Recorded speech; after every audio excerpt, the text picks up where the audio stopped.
আপনারা জানেন জান্নাতের মধ্যে একটা মাহফিল হবে, সেমিনার হবে। সেখানে আল্লাহ জান্নাতীদেরকে নিয়ে একটা মাহফিলের আয়োজন করবেন। জান্নাতি শ্রোতা হবে আর বক্তা হবে তিনজন। প্রথমে বিশেষ বক্তা হিসেবে থাকবেন হযরত দাউদ আলাইহিস সালাম। দাউদ আলাইহিস সালামের কুরআন নাজিল হয় নাই, দাউদ নবী কোনোদিন কুরআন পড়েও নাই। তারপরে আল্লাহ সেদিন তাকে ইলম দিবেন, তিনি দাউদ নবী সূরা তোহা থেকে তেলাওয়াত করবেন। তাফসীরে এসেছে দাউদ নবী যখন কুরআন থেকে তেলাওয়াত করবেন তার একটা গলা থেকে, একটা কণ্ঠ থেকে ৮০ রকম সুর বের হতে থাকবে। জান্নাতীরা দাউদ নবীর কণ্ঠে তেলাওয়াত শুনে তো পাগল, বলবে আল্লাহ কি তেলাওয়াত শুনতেছি, আমরা তেলাওয়াত শুনে শুনে জান্নাতে থাকতে চাই, আর কিচ্ছু চাই না। আল্লাহ বলবে এর থেকে কি সুমধুর তেলাওয়াত শুনতে চাও না? জান্নাতীরা বলবে আল্লাহ এর থেকে সুমধুর তেলাওয়াত হতে পারে, আমাদের আর বিশ্বাস হয় না। আল্লাহ বলবে কেন বিশ্বাস হয় না?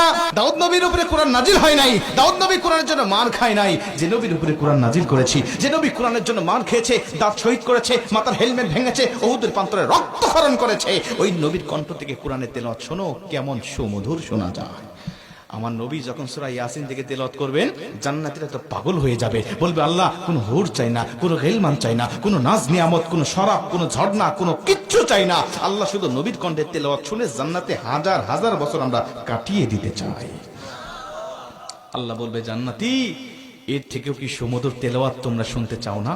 জান্নাতীরা বলবে আল্লাহ এর থেকে সুমধুর তেলাওয়াত হতে পারে, এটা আমাদের আর বিশ্বাসই হয় না।